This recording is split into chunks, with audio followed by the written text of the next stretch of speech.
all of you in the blessed name of our Lord and our Savior Jesus Christ. మన ప్రభువును రక్షకుడునైన యేసుక్రీస్తు ప్రభు వారి యొక్క దివ్యమైన నామమున మీకు అందరికీ మా హృదయపూర్వకమైన వందనాలు, శుభాభివందనాలు తెలియజేస్తున్నాం. During the time of worship, we have been giving to the Lord for what He has done in our life. ఆరాధన సమయంలో ప్రభు మనకు ఏదైతే అనుగ్రహించాడో దానిని బట్టి ఆయనకు ప్రతిగా మనము స్తుతిస్తూ వచ్చాము. It was a privilege for me also to be with all of you in this time of worship in which we were remembering the Lord with the breaking of bread. ఈ ఆరాధన సమయంలో ప్రభు అయినటువంటి యేసుక్రీస్తు వారిని జ్ఞాపకం చేసుకుంటూ రొట్టె విరవటానికి మీతో కూడా కలిసి నేను కూడా పాలు పంపులు పొందటానికి దేవుడు నాకు అనుగ్రహించిన భాగ్యం, సదవకాశంగా నేను భావిస్తూ ఉన్నాను. Now with the time ahead of us, as we are waiting upon the Lord to receive the needed word, may the Lord help us. అవసరమైన వాక్యం కోసం ప్రభు పైన ఆధారపడి మనం ఎదురు చూస్తూ ఉండగా ప్రభు మనకు తన వాక్యాన్ని అనుగ్రహించునుగాక. These days I have been sharing from the epistle to Colossians. ఈ దినాల్లో అపోస్తులైన పౌలు గారు కొలస్సీయులకు రాసిన పత్రికలోని సంగతులు మనం ధ్యానం చేస్తూ వస్తూ ఉన్నాం. Especially with that theme of Christ in you, the hope of glory. నిన్నటి దినాన క్రీస్తు మహిమయు నిరీక్షణయునై ఉన్నాడని మనం ధ్యానం చేశాం. This morning I want to bring to your attention to chapter 1 verses 9 to 14. ఈ ఉదయకాలమున 1వ అధ్యాయం 9వ వచనం నుండి 14వ వచనం వరకు మనం ధ్యానం చేద్దాం. కొలస్సీయులకు రాసిన పత్రిక 1వ అధ్యాయం 9 నుండి 14 వరకు. అందుచేత ఈ సంగతి వినిన నాటి నుండి మేమును మీ నిమిత్తము ప్రార్థన చేయటం మానక మీరు సంపూర్ణ జ్ఞానమును ఆత్మ సంబంధమైన వివేకమును గలవారును ఆయన చిత్తమును పూర్ణముగా గ్రహించిన వారునై ప్రతి సత్కార్యంలో సఫలులగుచు దేవుని విషయమైన జ్ఞానమందు అభివృద్ధి పొందుచు అన్ని విషయములలో ప్రభువును సంతోషపెట్టునట్లు ఆయనకు తగినట్టుగా నడుచుకొనవలననియు ఆనందముతో కూడిన పూర్ణమైన ఓర్పును దీర్ఘశాంతమును కనుపరుచునట్లు ఆయన మహిమ శక్తిని బట్టి సంపూర్ణ బలముతో బలపరచబడవలననియు తేజోవాసులైన పరిశుద్ధుల స్వాస్థ్యములో పాలివారమగుటకు మనలను పాత్రులనుగా చేసిన తండ్రికి మీరు కృతజ్ఞతాస్తుతులు చెల్లింపవలననియు దేవుని బతిమాలుచున్నాము. ఆయన మనలను అంధకార సంబంధమైన అధికారములో నుండి విడుదల చేసి తాను ప్రేమించిన తన కుమారుని యొక్క రాజ్య నివాసులనుగా చేసెను. ఆ కుమారుని యందు మనకు విమోచనము అనగా పాప క్షమాపణ కలుగుచున్నది. May the Lord add His blessings upon the reading of these verses. చదువుబడిన లేఖన భాగాన్ని ప్రభు మనకు ఆశీర్వదించి అనుగ్రహించునుగాక. Corinthians used to say about Apostle Paul like this. కొరింథీయులు అపోస్తులైనటువంటి పౌలు గారిని గురించి ఇలాగ చెప్పేవారు. His bodily presence is weak and his words are contemptible. ఆయన భౌతికమైనటువంటి శరీరం బలహీనమైనదే కానీ ఆయన మాటల్లో ఉండే సారాంశం చాలా బలమైనదని చెప్పేవాళ్ళు. What he meant is when he comes, we're not very attractive, and when he speaks, it is not very attractive. వారు చెప్పిన మాట ఏమిటంటే ఆయన వచ్చినప్పుడు పెద్ద ఆకర్షణీయంగా ఉండడు, ఆయన మాట్లాడినప్పుడు ఆ మాటల్లో కూడా పెద్ద ఆకర్షణ ఉండదు. He was only 4.5 feet tall or something. కేవలం 4.5 అడుగుల ఎత్తు మాత్రం ఉండే పొట్టివాడు. And it seems his words were not very forceful or anything. ఆయన మాట్లాడేటప్పుడు కూడా గట్టిగా అరవటం, కేకలు వేయటం అనేది ఉండవు. When Paul speaks, you can sit and sleep. పౌలు గారు మాట్లాడుతూ ఉంటే కూర్చొని నిద్రపోవచ్చు. If you have any doubt, you just have to come to chapter 20 of Acts and see. మీకు ఏదైనా సందేహం ఉంటే అపోస్తుల కార్యముల గ్రంథం 20వ అధ్యాయంలోనికి వచ్చి చూడండి. There in Troas we see when Paul was preaching, one young man slept and he fell down. త్రోయాలో పౌలు గారు మాట్లాడుతూ ఉండగా ఒక యవనస్తుడు నిద్రపోయి కిటికీ మీద నుంచి క్రింద పడ్డాడు. Yeah, from the upper room he fell down. ఆయన పై మేడ గది పై నుండి క్రింద పడ్డాడు. So to say. చెప్పాలంటే మేడ గది నుంచి క్రింద పడ్డాడు, అప్పర్ రూమ్ నుండి కింద పడ్డాడు.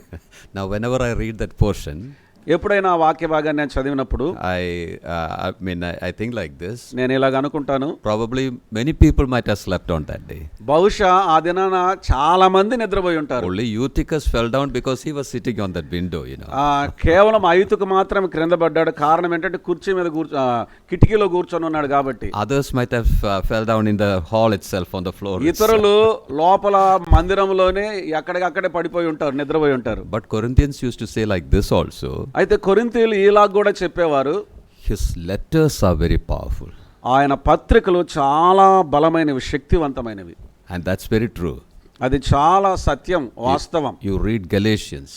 గలతీయులకు రాసిన పత్రిక చదవండి. You foolish Galatians. Oh అవివేకులైన గలతీయులారా. You read 1 Corinthians. కొరింథీయులకు రాసిన మొదటి పత్రిక చదవండి. Even chapter 2 of Colossians. All are very powerful words here. కొలస్సీయులకు రాసిన పత్రిక 2వ అధ్యాయంలో కూడా చాలా శక్తివంతమైన పదజాలం ఆయన ఉపయోగిస్తున్నాడు. But when you read his writings, ఆయన రచనలు మనం చదివినప్పుడు, in his writings there are certain portions which are very rich in content, in spiritual content.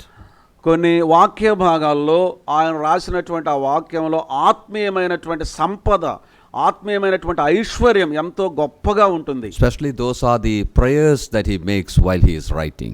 మొట్టమొదటిగా ఆయన రాసినటువంటి రచనలో ఆయన కొన్ని ప్రార్థనలు కూడా వ్రాసాడు, ఆయన చేసిన ప్రార్థనలు. In all his writings we see, prayers scattered here and there. ఆయన రాసిన రచనలన్నిటిలో కూడా అక్కడక్కడ ఆయన చేసిన ప్రార్థన కూడా మనం చూడగలం. All those prayers are very rich in content. ఆ ప్రార్థనలన్నీ కూడా, ప్రార్థన యొక్క సారాంశం అంతా కూడా ఎంతో ఆత్మీయమైన ఐశ్వర్యాన్ని కలిగి ఉన్నాయి. Now in this epistle to Colossians, in this opening itself, we see Paul recording one of his prayers. ఈ కొలస్సీయులకు రాసినటువంటి పత్రికలో కూడా ఆయన ప్రారంభంలోనే ఆయన చేసిన ప్రార్థనలో ఒక ప్రార్థన వ్రాస్తూ ఉన్నాడు. In fact, it starts from verse 3 itself. వాస్తవానికి 3వ వచనములో నుండి ఆ ప్రార్థన ప్రారంభమవుతుంది. But there in that part he is thanking God for the good that he could see among the Colossians. ఆ భాగంలో కొలస్సీయులలో ఆయన చూచినటువంటి ఆ మంచితనాన్ని బట్టి ఆయన ప్రభువునకు కృతజ్ఞతాస్తుతులు చెల్లిస్తున్నాడు. We are not going into that. నేను అందులోనికి వెళ్ళడం లేదు. In the portion that we read 9 to 14, 9 నుంచి 14 వచనాల వరకు మనం చదివిన ఆ వాక్య భాగంలో, there mainly he puts forth the petitions before God which he has for the Colossian believers. కొలస్సీయుల ఎడల ఆయన ఏవైతే కలిగి ఉన్నాడో విన్నపములను, ఆ విన్నపములను పౌలు గారు దేవుని ఎదుట ఉంచుతూ ఉన్నాడు. Now when we read that, we understand that these petitions that he makes are God's desire for all his children while we live on this earth. ఏవైతే విన్నపములు కొలస్సీయుల పక్షంగా పౌలు గారు తన ప్రార్థనలో చేశాడో, భూమి మీద జీవించిన ప్రతి విశ్వాస జీవితంలో కూడా దేవుడు వాటిని కోరుకుంటూ ఉన్నాడు.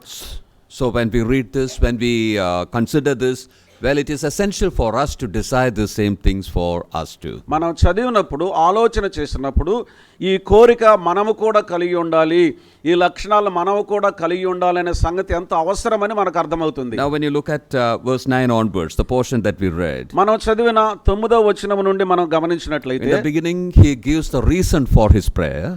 ప్రారంభంలో ఆయన ప్రార్థన గల కారణాలు తెలియచేస్తున్నాడు. And after that we see the nature of his prayer.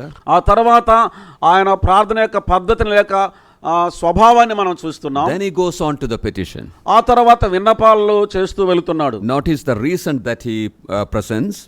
ఆయన ఆ ప్రార్థన చేయటానికి గల కారణాన్ని చూడండి. Verse 9 begins with these words. 9వ వచనం ఈ మాటలతో ప్రారంభమవుతుంది. For this cause we also. అందుచేత ఈ సంగతి వినినాటి నుండి. There we see the reason. అక్కడ కారణాన్ని మనం చూస్తున్నాం. For this cause or for this reason.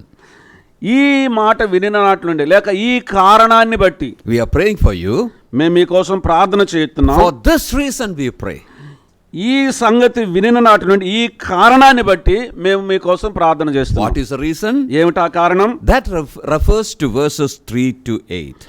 అవి 3వ వచనం నుండి 8వ వచనం వరకు ఆ కారణం ఏంటో తెలియజేయబడుతుంది. As we had seen before, Epaphras had come to Apostle Paul in the Roman prison.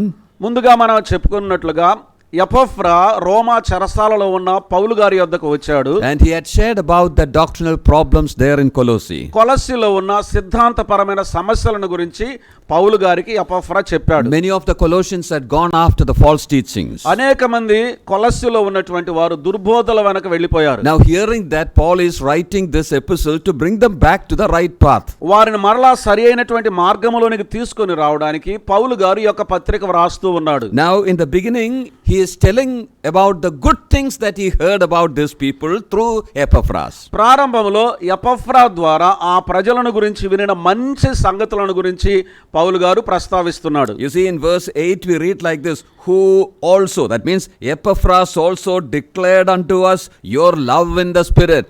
8వ వచనం మనం గమనిస్తే అతడు అంటే ఎపఫ్రా, అతడు మా విషయంలో నమ్మకమైన క్రీస్తు పరిచారకుడును, అతడు ఆత్మయందలి మీ ప్రేమను మాకు తెలిపినవాడు. In verse 4 also we see the indication toward that. 4వ వచనములు కూడా అందుకు సూచించే మాట మనం చూస్తాం. Since we heard of your faith in Christ Jesus and of the love which ye have to all the saints. క్రీస్తు యేసునందు మీకు కలిగి ఉన్న విశ్వాసమును గూర్చి పరిశుద్ధులందరి మీద మీకున్న ప్రేమను గూర్చి Epaphras came and told all this to Apostle Paul. ఎపఫ్రా వచ్చి అపోస్తులైన పౌలు గారికి ఈ సంగతులన్నీ చెప్పాడు. Colossians' faith in the Lord Jesus Christ, ప్రభువైన క్రీస్తు యేసునందు కొలస్సీయులు కలిగి ఉన్న విశ్వాసము, their love toward the saints, పరిశుద్ధుల ఎడల వారు కలిగి ఉన్న ప్రేమ, that means their upward relationship and outward relationship. దానికి అర్థం ఏంటంటే పైన వారు కలిగి ఉన్నటువంటి సంబంధం, ప్రక్కన వారు కలిగి ఉన్న సంబంధం, Godward relationship and manward relationship. దేవుని ఎడల కలిగి ఉన్న సంబంధం, మనుషుల ఎడల కలిగి ఉన్న సంబంధం. From Epaphras, these good things about Colossians, Apostle Paul heard. ఎపఫ్రా ద్వారా కొలస్సీయులను గురించి ఈ మంచి సంగతులు పౌలు గారు విన్నాడు. So in verse 3 he says like this, కనుక 3వ వచనంలో ఆయన ఇలాగ చెప్తున్నాడు, we give thanks to God and the Father of our Lord Jesus Christ, praying always for you. మన ప్రభువుగా యేసుక్రీస్తు యొక్క తండ్రి అయిన దేవునికి కృతజ్ఞతాస్తుతులు చెల్లించుచున్నాము. So he is thanking God for these good things that he could see or he heard that was there in Colossians. ఆయన చూచిన లేక కొలస్సీయులను గురించి ఆయన వినిన మంచి సంగతులను గురించి దేవునికి కృతజ్ఞతాస్తుతులు చెల్లిస్తున్నాడు. Now when he begins his petitions there in verse 9, 9వ వచనం నుండి ఆయన తన యొక్క విన్నపాలను ప్రారంభం చేసినప్పుడు he says, for this cause we pray. అందుచేత ఈ సంగతి వినినాటి నుండి ప్రార్థన చేస్తున్నాం అంటున్నాడు. You have all these virtues in you. ఇందులో ఈ సద్గుణాలన్నీ కూడా మీలో ఉన్నాయి. You have faith and love in you. మీలో ప్రేమ ఉంది, మీలో విశ్వాసం కూడా ఉంది. And Epaphras declared to us all that. ఆ సంగతులన్నీ ఎపఫ్రా మాకు తెలియచేసి ప్రకటించాడు. Hearing all that, we are praying for you. అవి వినినప్పటి నుండి మీ కొరకు మేము ప్రార్థన చేస్తున్నాం. If they have love to God, if they have faith in God and love one another, and if things are going on well, should we pray for such people? వారు దేవుని ఎడల సరైన విశ్వాసం కలిగి ఒకరి ఎడల ఒకరు ప్రేమ కలిగి నడుచుకుంటూ ఉంటే వారిని గురించి ప్రార్థన చేయవలసినటువంటి అవసరం ఉంటుందా? We often pray for people who don't have love one another, who don't have essential faith in God and all that, isn't? మనము ఒకరి ఎడల ఒకరు ప్రేమ లేనటువంటి వారి కోసము, దేవుని యందు సరైన విశ్వాసం లేని వారి కోసం సహజంగా మనం ప్రార్థన చేస్తాం. Now that is not what Paul is telling here. అయితే ఇక్కడ పౌలు ఆరాగు చెప్పటం లేదు. You have all this, so we pray for you. ఇవన్నీ మీరు కలిగి ఉన్నారు కనుక మీకోసం ప్రార్థిస్తున్నాం. All those who are living faithfully in Christian life, they also are needed to be prayed for. క్రీస్తు ఎడల సరైన విశ్వాసం కలిగి జీవిస్తున్న వారి కొరకు కూడా ప్రార్థన చేయవలసిన అవసరత ఉంది. They are more a target of the enemy. ఎందుకనగా సాతాను ఎక్కువగా వారి మీదనే దాడి చేయటానికి గురిపెట్టి ఉంటాడు కాబట్టి. So Apostle Paul is praying for these believers. కనుక ఈ విశ్వాసుల కొరకు అపోస్తులైన పౌలు గారు ప్రార్థిస్తున్నాడు. Now look at the nature of that prayer. ఆ ప్రార్థన యొక్క స్వభావం ఏంటో చూడండి. Do not cease to pray. ప్రార్థన చేయట మానక. We do not cease to pray. We do not stop our prayers. We continuously pray for you. మనం ప్రార్థన చేయటం మానకూడదు, ఎడతెగక ప్రార్థన చేయాలి, ప్రార్థన కొనసాగిస్తూనే ఉండాలి. Yes. They prayed without ceasing. వారు ఎడతెగక ప్రార్థన చేస్తున్నారు. In 1 Thessalonians chapter 5 and verse 17, తెస్సలోనికైలకు రాసినటువంటి మొదటి పత్రిక 5వ అధ్యాయం 17వ వచనంలో there we see Paul instructing the believers also to do the same thing. ఇలాగుననే చేయమని తెస్సలోనికలో ఉన్న విశ్వాసులకు కూడా పౌలు గారు ఆజ్ఞాపిస్తున్నాడు. There he says, pray without ceasing. అక్కడ ఆయన అంటున్నాడు ఎడతెగక ప్రార్థన చేయండి. Yeah, now Paul says, I do not cease to pray for you. పౌలు గారు అంటున్నాడు, నేను మీ నిమిత్తం ప్రార్థన చేయటం మానలేదు. That same Paul instructed the believers that they also should not cease their prayer. They should continuously pray. ఆ పౌలు గారే విశ్వాసులకు ఆజ్ఞాపిస్తున్నాడు, వారు సహితం ఎడతెగక ప్రార్థన చేయటం కొనసాగిస్తూనే ఉండాలి. Pray without ceasing. ఎడతెగక ప్రార్థన చేయడి. Can we pray without ceasing? ఎడతెగక మనం ప్రార్థన చేయగలమా? Always keeping our eyes closed and mumbling something or the other. ఎప్పుడు కూడా కళ్ళు మూసుకుని అలాగే ఏదో ప్రార్థన చేస్తున్నట్టు గొనిగినట్టు సనిగినట్టు ఉంటామా? Is that the idea when we say that we should pray without ceasing? ఎడతెగక ప్రార్థన చేయడం అనే మాటకు తలంపు అదేనా? We often explain like this. తరచుగా ఇలాగ వివరణ ఇస్తాం. That word without ceasing is a medical term. ఎడతెగక అనేటువంటి పదం వైద్య శాస్త్రానికి సంబంధించింది. Suppose we go to the doctor and say like this. ఒకవేళ మనం వైద్యుని దగ్గరికి వెళ్ళి ఇలాగ మనం చెప్పినప్పుడు, I have cough always. నాకు ఎప్పుడు దగ్గు వస్తూ ఉంటుందండి. What does that mean? దానికి అర్థం ఏంటి? Does it mean that we are always coughing, always we are making that sound? ఎప్పుడు మనం కూడా దగ్గుతూ శబ్దం చేస్తూ ఉంటామని అర్థం? No, that tendency is there. That cough is there inside. కాదు, ఆ దగ్గు అనేది లోపల ఉంది, అది వాడుకగా వస్తుంటుంది. The word used for that is used over here.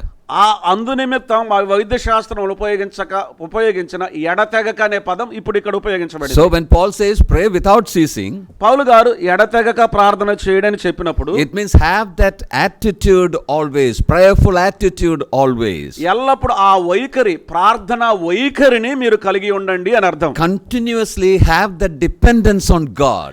మా దేవుని మీద ఆధారపడటం అనేది కొనసాగించండి, ఎల్లప్పుడూ కలిగి ఉండండి. Have that matter as a burden within you always. ఎల్లప్పుడూ ఆ పదార్థం లేక ఆ విషయం మీ హృదయంలో ఆ భారముతో కూడినదిగా ఉండనివ్వండి. That's something that we can have every time. అది ఎల్లప్పుడూ మనం కలిగి ఉండగల విషయం అది.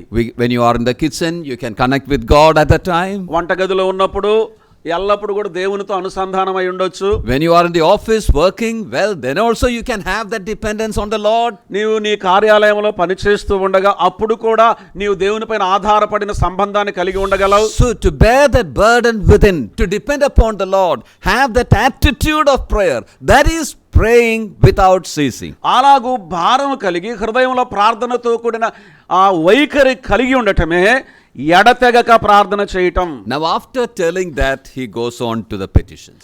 ఆ మాట చెప్పిన తర్వాత ఆయన ఇప్పుడు విన్నపాలు చేయటం కొనసాగిస్తున్నాడు. Now what are the petitions? ఏమిటా విన్నపములు? I would like to put it in 3 words. 3 మాటల్లో ఉంచాలనుకుంటున్నాను. The first word is will. మొట్టమొదటిగా మనం గమనించినట్లయితే చిత్తము, knowledge of his will. ఆయన జ్ఞానమును గూర్చిన చిత్తం. Second word is your walk. రెండవదిగా మీ నడుచుకొనవలననియు. There in verse 10 you have that he might walk. 10వ వచనంలో మనం చూస్తాం, తెలుగులో 12 వరకు కలిసి ఉన్నాయి, తగినట్టుగా నడుచుకొనవలననియు. Then verse 12 says about giving thanks. There we can call it as worship. 12వ వచనంలో మనం గమనిస్తే కృతజ్ఞతాస్తుతులు చెల్లింపవలను, దాన్ని మనం ఆరాధనగా పిలవవచ్చు. Will, చిత్తము, walk, నడక and worship. మరియు ఆరాధన. Those believers should know the will of God. ఆ విశ్వాసులు దేవుని యొక్క చిత్తాన్ని ఎరిగిన వారుగా ఉండాలి. They should walk a very worthy life. వారు తగినట్లుగా నడుచుకునేవారుగా ఉండాలి. They should have a life of worship. ఆరాధనా జీవితాన్ని కలిగి ఉండాలి. This morning, as we are considering this portion, we should remember that this is God's will concerning you and I also. ఈ లేఖన భాగాన్ని మనం ధ్యానం చేస్తూ ఉండగా ఈ ఉదయకాలమున మనం కలిగి ఉండవలసిన విషయం ఏంటంటే, మనం ఇలాగూ ఉండాలని మన విషయంలో దేవుని చిత్తమై ఉన్నది. Keeping that in our mind, let's come to these 3 points. ఆ సంగతిని మనసులో ఉంచుకొని ఈ 3 విషయాల్లోనికి మనం వద్దాం. Now there in verse 9 he says like this, that ye might be filled with the knowledge of his will in all wisdom and spiritual understanding. ఇక్కడ మనం గమనించినట్లయితే, మీరు సంపూర్ణ జ్ఞానమును ఆత్మ సంబంధమైన వివేకమును గలవారును ఆయన చిత్తమును పూర్ణముగా గ్రహించిన వారునై. Well, we know the will of God from the word of God. దేవుని యొక్క చిత్తాన్ని దేవుని యొక్క వాక్యంలో మనం తెలుసుకోగలం. Will of God means the word of God.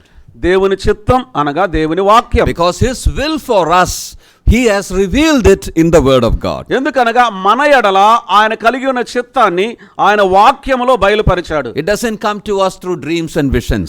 ఆ కలల ద్వారా దర్శనాల ద్వారా ఆ చిత్తం మన యొద్దకు రాదు. It doesn't come in just our imaginations. కేవలం మన ఊహల్లో నుంచి ఆయన చిత్తాన్ని మనం తెలుసుకోలేము. It's written and given to us. అది వ్రాయబడి మనకి ఇవ్వబడింది. There was a time when God used to speak through visions and angels and dreams and all that. ఒకానొక కాలంలో దేవదూతల ద్వారా కలల ద్వారా దర్శనాల ద్వారా దేవుడు మాట్లాడాడు. Now when the scripture is complete, ఇప్పుడు లేఖనం ఎప్పుడైతే సంపూర్ణం చేయబడిందో, there is no need for those impartial revelations.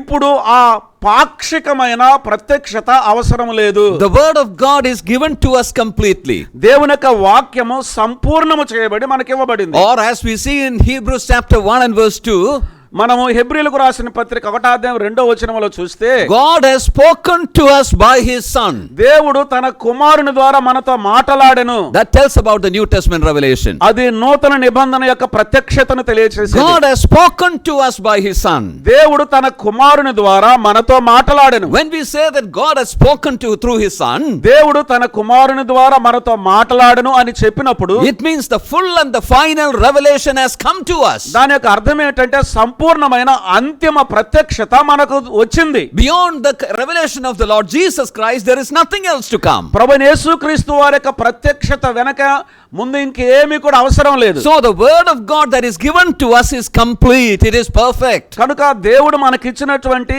వాక్య ప్రత్యక్షత ఏదైతే ఉందో అది పరిపూర్ణమై ఉన్నది, సంపూర్ణమై ఉన్నది. Our responsibility is to go to it, to understand it and know the will of God. మన బాధ్యత ఏమిటంటే ఆ వాక్యములోనికి వెళ్ళి ఆ వాక్యాన్ని తెలుసుకుని ఆ చిత్తాన్ని ఎరిగి ప్రవర్తించడమే మన బాధ్యత. How I have to live. నేను ఎలా జీవించాలి? The word of God tells us.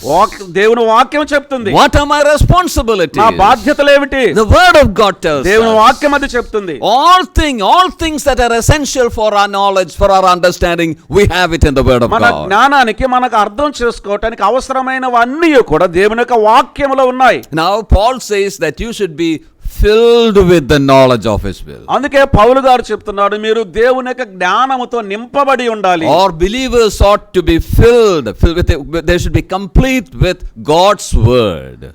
విశ్వాసులైనటువంటి వారు దేవుని యొక్క వాక్యము చేత నింపబడిన వారుగా ఉండాలి. Come to chapter 4, 4వ అధ్యాయంలోనికి రండి. verse 12. 12వ వచనం. In one of the classes we had referred to this verse also. మన తరగతులలో ఒక తరగతిలో ఈ వచన భాగాన్ని ముందుగానే మనం చూచాము. Where we see the prayer of Epaphras. ఇక్కడ ఎపఫ్రా యొక్క ప్రార్థన మనం చూస్తాం. Now we are considering Paul's prayer.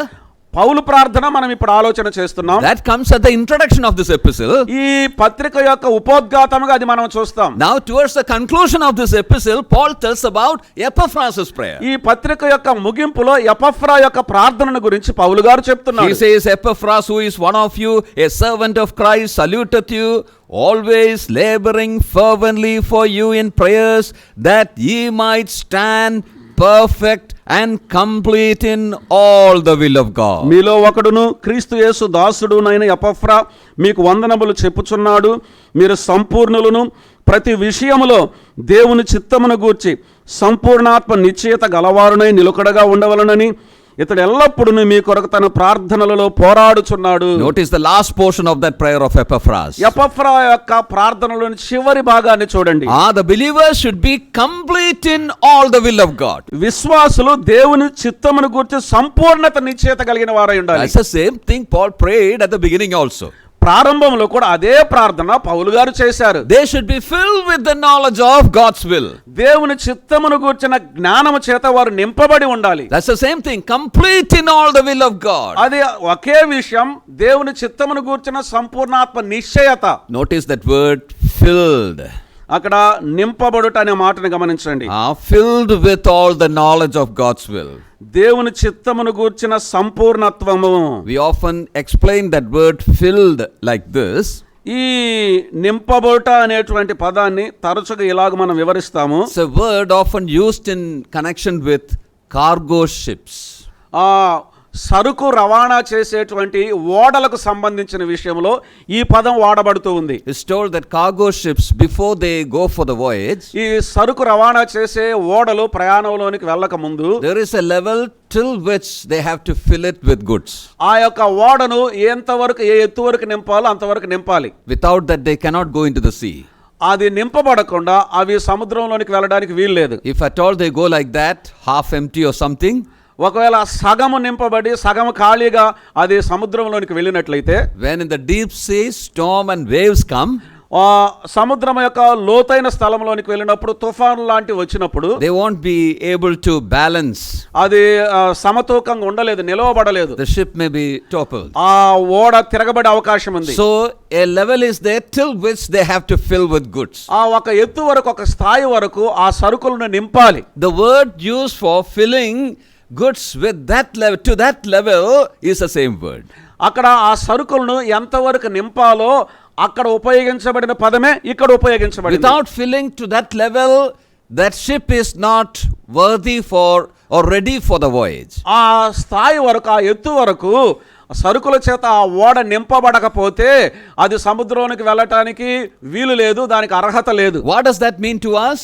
అది మనకు తెలియజేసే భావం ఏంటి? If we are not filled with the word of God, మనం దేవుని వాక్యం చేత నింపబడకపోతే, if we do not have a fair understanding about God, God's word, దేవుని వాక్యమును గురించిన మంచి అవగాహన మనకు లేకపోతే, we are not ready for the life, Christian life in this world. ఈ లోకంలో క్రైస్తవ జీవితానికి మనము అర్హులము కాదు, సిద్ధంగా లేము. Sometimes we compare this life in the world to the voyage in the sea, isn't it? కొన్నిసార్లు ఈ యొక్క భూమి మీద మన యొక్క జీవితాన్ని సముద్ర ప్రయాణంతో పోలుస్తాం. In our life also there are storms, sometimes waves comes and hits us. మన యొక్క జీవితాల్లో కూడా తుఫానులు ఉంటాయి, కొన్నిసార్లు అలల చేత మన జీవితం కొట్టబడుతుంది. Troubles and problems come in our life. సమస్యలు, కష్టాలు మన జీవితంలోనికి వస్తాయి. When in such times we should stand steady, ఆ సమయాల్లో మనం స్థిరంగా నిలబడాలంటే it is necessary for us to have the word of God within us.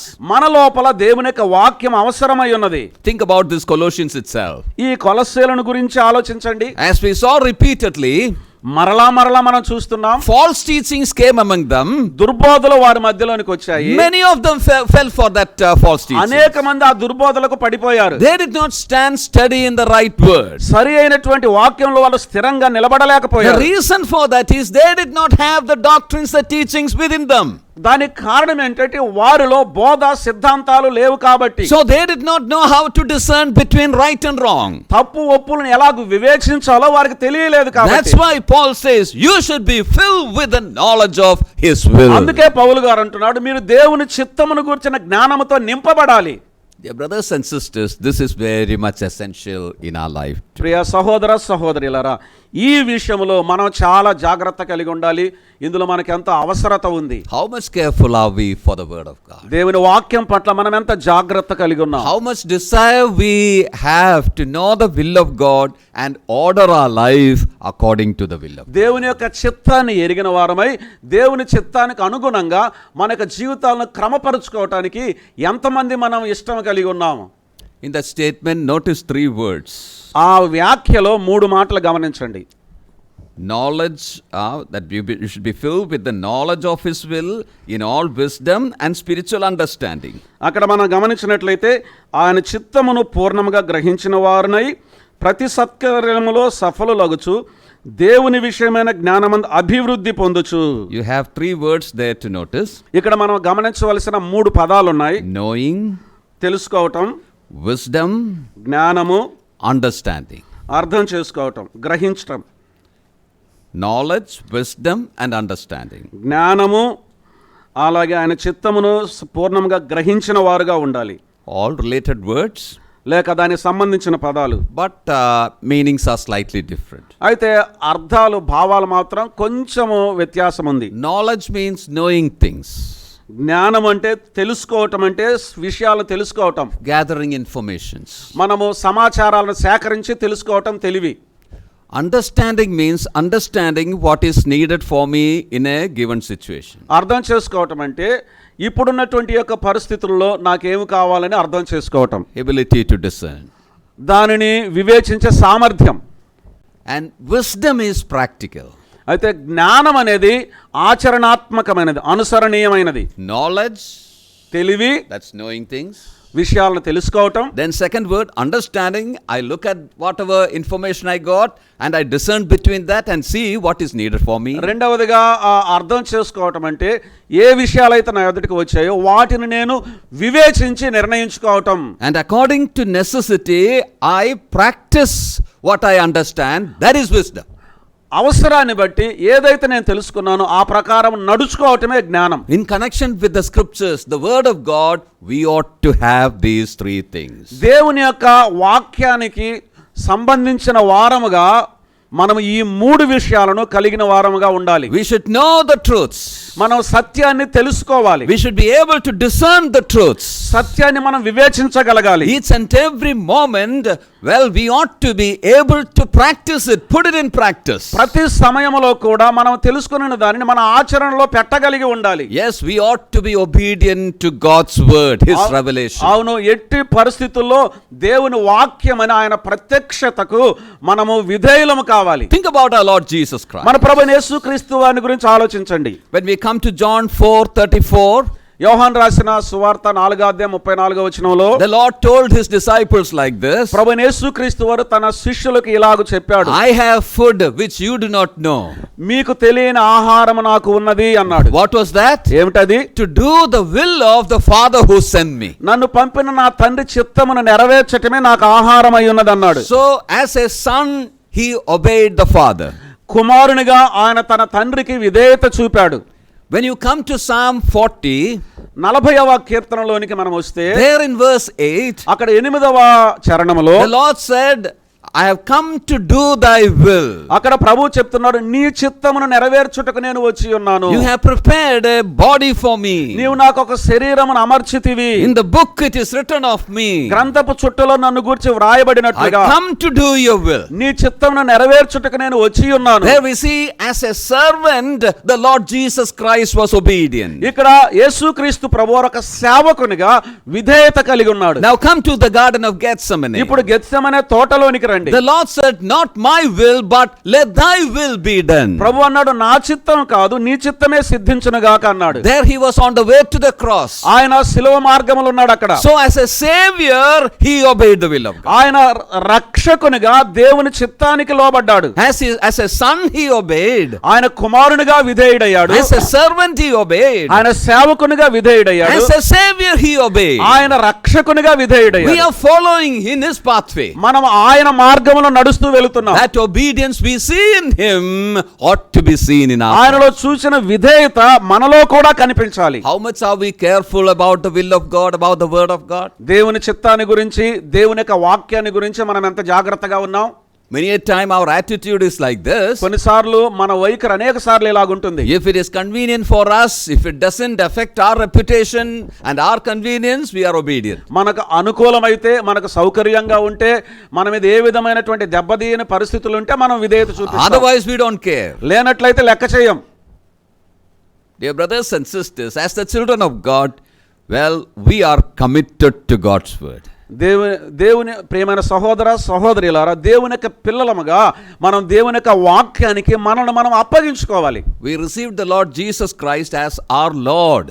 యేసుక్రీస్తును మన ప్రభువుగా స్వీకరించాం. What does that mean? దాని అర్థం ఏంటి? When we received the Lord, we were setting apart our life to keep his word in our life. మనము ఆయనను ప్రభువుగా స్వీకరించినప్పుడు అందులో అర్థం ఏమిటంటే ఆయన మాటకు మనం విధేయులం అవుతాము అని నిర్ణయించుకున్నాం. It was a commitment to the Lord and his word. ఆ ప్రభువునకు, ప్రభు వాక్యమునకు మనలను అప్పగించుకోవటం. From now on I will live according to your word. ఇప్పటి నుండి నీ వాక్య ప్రకారం నేను జీవిస్తాను. That was the decision we took when we were born again. మనం తిరిగి జన్మించినప్పుడు ఆ నిర్ణయం తీసుకున్నాం. But after that, how is our life? ఆ తరువాత మన జీవితం ఎలా ఉంది? Where is the decision? ఆ నిర్ణయం ఏమైపోయింది? How much we are careful to know what is there in it. అందులో ఏమున్నదో తెలుసుకునే విషయంలో మనం ఎంత జాగ్రత్తగా ఉన్నాం. May the Lord give us grace that this truth may be filled in us just as the goods are filled in the cargo ship. ఆ యొక్క సరుకు రవాణా చేసేటువంటి ఓడ ఎలాగైతే సరుకులతో ఏ స్థాయి వరకు నింపబడుతుందో, అలాగే దేవుని చిత్తమును గూర్చిన విషయాలతో, దేవుని వాక్యంతో మనం అలాగ నింపబడినట్లుగా ప్రభు తన కృపను మనకు అనుగ్రహించునుగాక. That ye might be filled with the knowledge of his will. ఆయన చిత్తమును గూర్చిన సంపూర్ణ ఆత్మ నిశ్చయత, జ్ఞానము, తెలివి కలిగిన వారుగా ఉండాలి. Let the word of Christ dwell in you richly. క్రీస్తు వాక్యం మీలో సమృద్ధిగా నివసింపనీయుడి. Spend time with the word of God. దేవుని వాక్యంతో సమయం గడపండి. Understand its truth. ఆ సత్యాన్ని అర్థం చేసుకోండి. Delight in his word. వాక్యంలో ఆనందించండి. And practice it in each and every moment of your life. నీ జీవితంలో ప్రతి కదలికలో దేవుని వాక్యాన్ని అనుసరించండి. That kind of a commitment to the word of God ought to be there for the believers. విశ్వాసులలో దేవుని వాక్యం పట్ల ఆ విధమైనటువంటి వైఖరి ఖచ్చితంగా కలిగి ఉండాలి. Or putting it another way, మరి ఒక మాటలో చెప్తే, believers are those who have taken the decision to in commitment to the word of God. దేవుని యొక్క వాక్యానికి అప్పగించుకుంటాము అని నిర్ణయం తీసుకున్నటువంటి విశ్వాసులు ఎవరైతే ఉన్నారో వారు, When we come to chapter 1 of 1 Peter, పేతురు రాసినటువంటి మొదటి పత్రిక 1వ అధ్యాయంలోనికి మనం వస్తే, I think in verse 14, బహుశా 14 వచ్చిన అనుకుంటాను, Peter calls the believers as obedient children. అక్కడ పేతురు విశ్వాసులు ఏమని పిలుస్తున్నాడు? విధేయులకు పిల్లలై అని అంటున్నాడు. Yeah, obedient children. విధేయులైన పిల్లలై. We are all obedient children. మనందరం విధేయులమైన పిల్లలం. Peter was not dividing the people as obedient and disobedient. పేతురు గారు అక్కడ విధేయులను అవిధేయులను విభజించటం లేదు. Some obedient children, some disobedient children. కొంతమంది విధేయులు, కొంతమంది అవిధేయులు అని చెప్పట్లేదు. No, all the believers are obedient children. విశ్వాసులు అందరూ కూడా విధేయులైన పిల్లలే. Because we all started with obedience to the gospel. ఎందుకంటే మన అందరం కూడా సువార్తకు విధేయత చూపుతో మనం ప్రారంభం చేశాం. If we started with the obedience to the gospel, సువార్తకు విధేయత చూపుతో మనం ప్రారంభం చేస్తే, we must continue with the obedience to God's word. దేవుని వాక్యానికి విధేయత చూపించటంలో మనం అలాగే కొనసాగాలి. We are obedient children. మనం విధేయులమైన పిల్లలము. May the Lord help us. ప్రభు మనకు సహాయం చేయను గాక. Now coming to the second point. రెండవ విషయంలోనికి మనం వద్దాం. That has to do with our walk. అది మన నడకను గురించి చెప్పబడిన మాట. Paul tells lot of things in connection with the walk. మన నడకను గురించి పౌలు గారు చాలా సంగతులు చెప్తున్నాడు. Number 1 is this. మొట్టమొదటి విషయం ఇది, They should walk worthy of the Lord. ప్రభువునకు తగినట్టుగా నడుచుకోవాలి. They should walk pleasing unto, in all pleasing. అన్ని విషయములలో ప్రభువును సంతోషపెట్టునట్లు. It should be fruitful in every good work. ప్రతి మంచి విషయంలో సఫలులు కావాలి, సత్కార్యములో సఫలులు కావాలి. They should increase in the knowledge of God. దేవుని గురించిన జ్ఞానములో అంతకంతకు ఎదగాలి. They should be strengthened. వారు బలపరచబడాలి. So at least 5 things we see in connection with their walk. వారి నడకను గురించి కనీసం ఒక 5 సంగతులు మనం ఇక్కడ చూస్తాం. Walk tells about our daily life. నడక మన అనుదిన జీవితాన్ని తెలియచేస్తుంది, చెప్తుంది.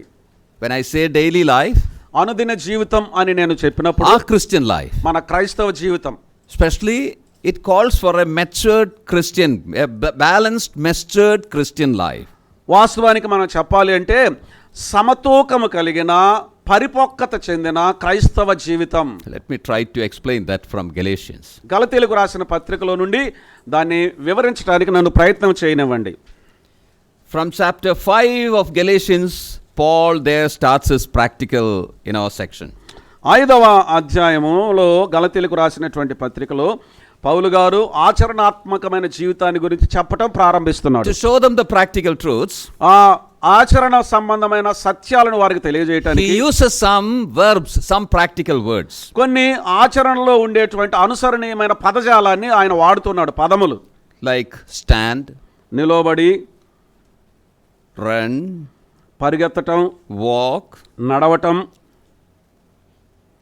sow and reap, విత్తటం, కోయడం, bear ye one another's burden, bear. ఒకరి భారములు ఒకరు భరించటం. You have it all in chapters 5 and 6. 5-6 అధ్యాయాలు ఇవన్నీ కూడా ఉన్నాయి గలతీయులకు రాసిన You can పత్రిక. go home and find it in these 2 chapters. మీరు ఇంటికి వెళ్ళి చదివి వాటిని కనుగొనండి. I will just show you 3 words here. ఇక్కడ నేను 3 పదాలు మీకు చూపిస్తాను. Look at chapter 5. 5వ అధ్యాయం చూడండి. It begins with that word stand fast. అక్కడ స్థిరముగా నిలవబడాలని చెప్తున్నాడు. స్థిరముగా నిలిచి, Your stand. నిలిచి. Look at verse 7. 7వ వచనం చూడండి. Ye did run well. మీరు బాగుగా పరిగెత్తుచుంటురి. There we have that word run. అక్కడ పరిగెత్తటం మనం చూస్తాం. Now come to verse 16. ఇప్పుడు 16వ వచనంలోనికి రండి. Walk in the Spirit. ఆత్మానుసారంగా నడుచుకొనుడి. You have that word walk. అక్కడ నడుచుకొనుడి అనే మాట చూస్తాం. Stand, నిలిచి, run, పరిగెత్తి, walk. నడుచుకోండి. It seems that when he uses these three words, ఈ 3 పదాలు ఆయన ఉపయోగించినప్పుడు మనకి ఇలాగ అనిపిస్తుంది. probably he is remembering the development of a child. ఒక బిడ్డ యొక్క అభివృద్ధిని ఆలోచన చేస్తూ ఉన్నాడు. Think about a little child. ఒక చిన్న బిడ్డను గురించి ఆలోచించండి. After that crawling stage and all that, ఆ ప్రాగటం దోగాటం అయిపోయిన తర్వాత one fine day the child gets up, ఒక మంచి దినాన ఆ బిడ్డ లేచి నిలవబడతాడు. stands. నిలవబడతాడు. After standing, what comes? నిలిచిన తర్వాత ఏం చేస్తాడు? వాక్. Yeah, walk. నడుస్తాడా? చిన్న బిడ్డ నిలవటం మొదలుపెట్టిన తర్వాత వెంటనే నడుస్తాడా? I think here it is walking. In Mumbai it's different. ఇక్కడ నడుస్తాడేమో కానీ ముంబైలో మాత్రం భిన్నంగా ఉంటుంది. After standing, the tendency is to run. చిన్న బిడ్డ నిలవబట్టం మొదలుపెట్టిన తర్వాత పరిగెత్తడం అలవాటు. They run, they fall.